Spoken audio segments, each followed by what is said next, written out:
Hey, what's going on, family? The word on the street is that the Nets are looking to potentially release Kyrie altogether, which is fine with me because he gets all his money, gets all his guaranteed money, and then a roster spot opens for them, and he can pursue any other situation. I said it before that, it seems like Kyrie might get what he wants if he wanted to go to LA, because I don't see how Joseph Tsai keeps any type of I don't think any type of respect by essentially keeping Kyrie and allowing Kyrie to come back to that team, considering Kyrie's still not talking to him, and I don't think he deserves any respect. And I agree with Kyrie not talking to him. He don't need to talk to him. He got agents for that.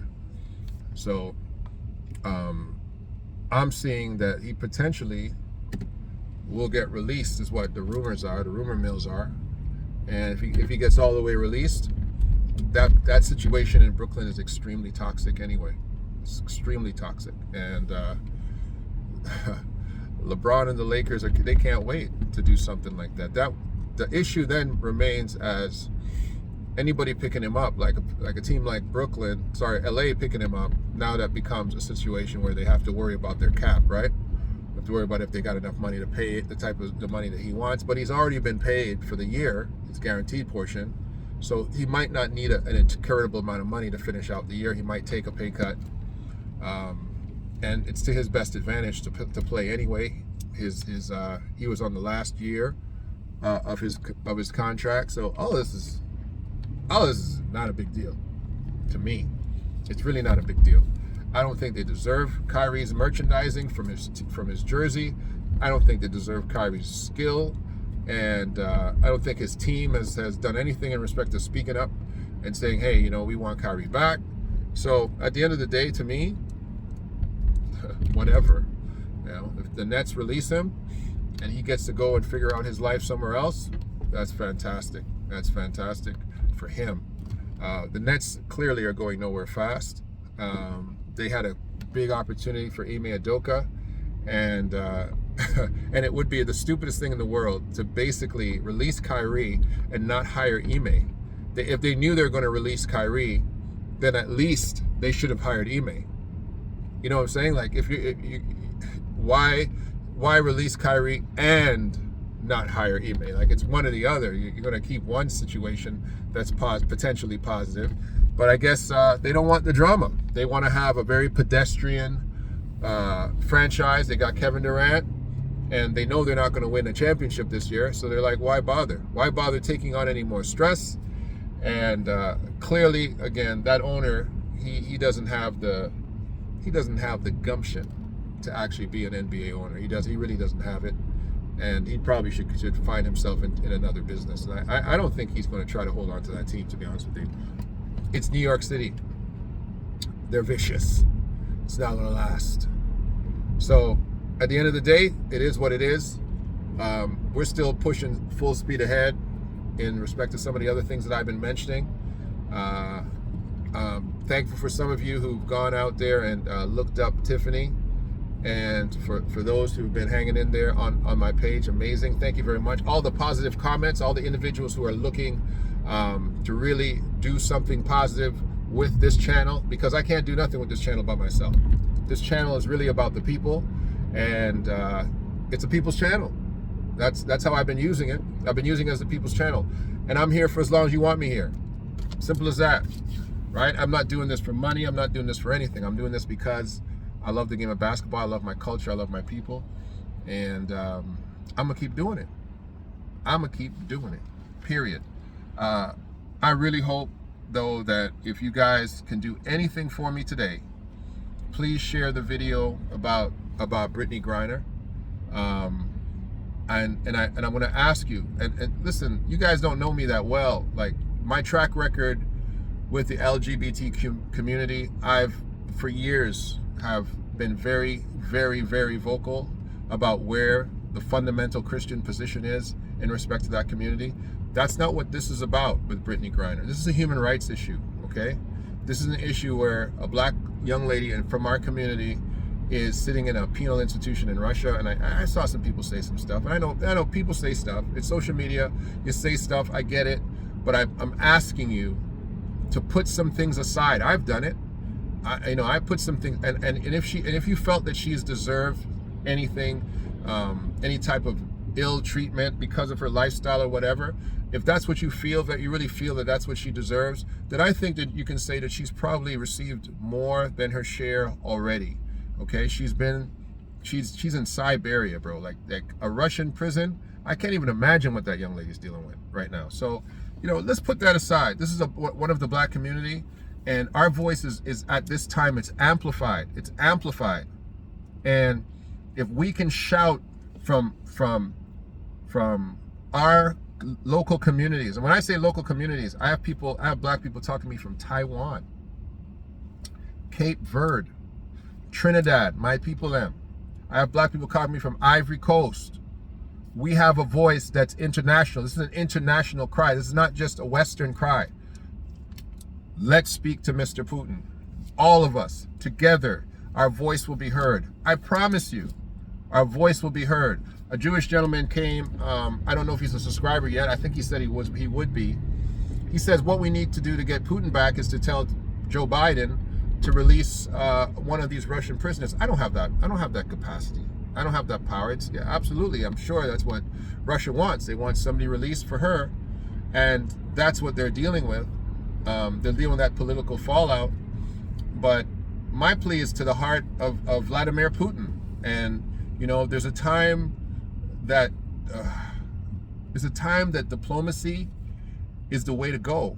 And it's a time where you can make a statement, where you can be a humanitarian, where you can step past the policy and past the issues. And I think Vladimir Putin, if he really thinks about it, if he really seeks, as they say, his better angels, or looks inside of himself, he can say, this is a situation where there's no reason to keep this young girl here. I can take other political collateral from America and not use her in this way.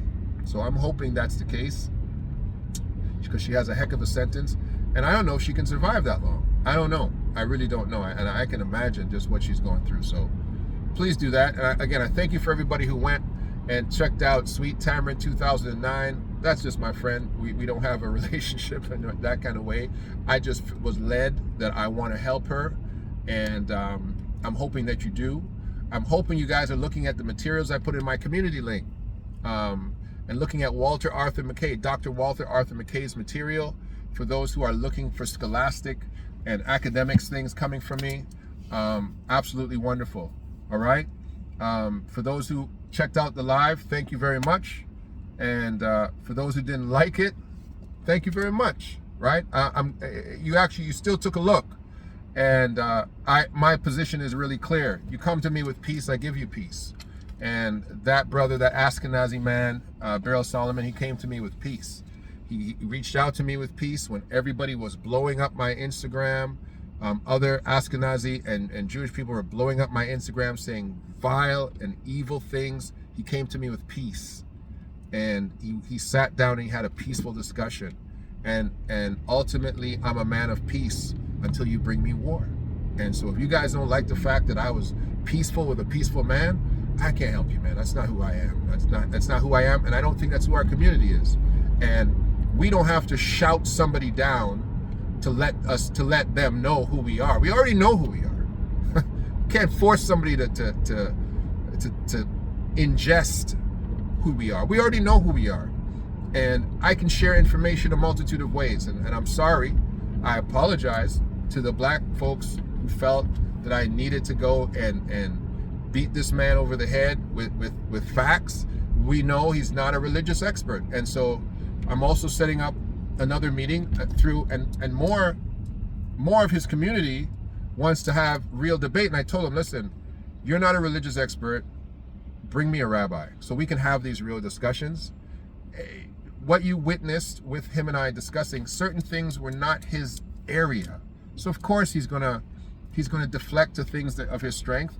He is a good man, and he's a Hasidic Jew that tries to follow it the best to his ability. And he said, Hasidic, Ashkenazi. And he said, simply, I haven't been a religious man my whole life. My family came to Canada, and he's not in Canada right now. He's in Panama City. And I don't know him. I'm in Canada, but I don't know him until now, and I consider him somebody that I would like to build a bridge with, right? I don't know why you folks don't like that either. It's for those who are angry with that. I'm a bridge builder. I can build a bridge, right? So I don't have a problem with that, and I don't think he said anything objectionable that we need to drag him for. He agreed with Kyrie's mistreatment. He agreed that Kyrie said nothing anti-Semitic. Did you guys at least hear that part? That an Ashkenazi Jew came and said Kyrie Irving did not say anything anti-Semitic? A Jewish man said that? Did you listen to this man say to me, Dell, you're a sweet... Some people thought it was condescending, but that's just... Listen to how he talks.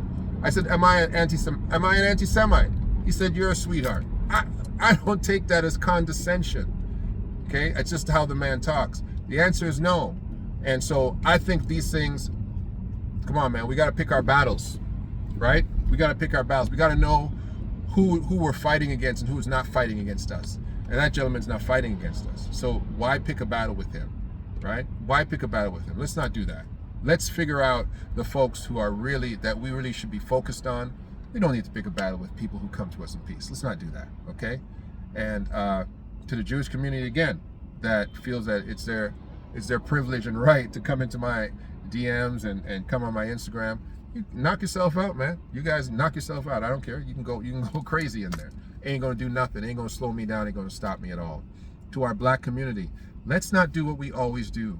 Guys, when we don't like something from each other, we become crabs in a barrel. We start to fight. I've had people say, I don't like how you spoke. I'm unsubscribing. Listen, this is a free platform. If you want to unsubscribe because you feel that I should have said something else, that's a shame. I'll say it like that. That's a shame, right? I am a bridge builder. I love my community, right? But I understand my community too. And I understand that we're not a homogeneous community and we see things differently, but let's continue in the path that we're going. There's been an awakening moment.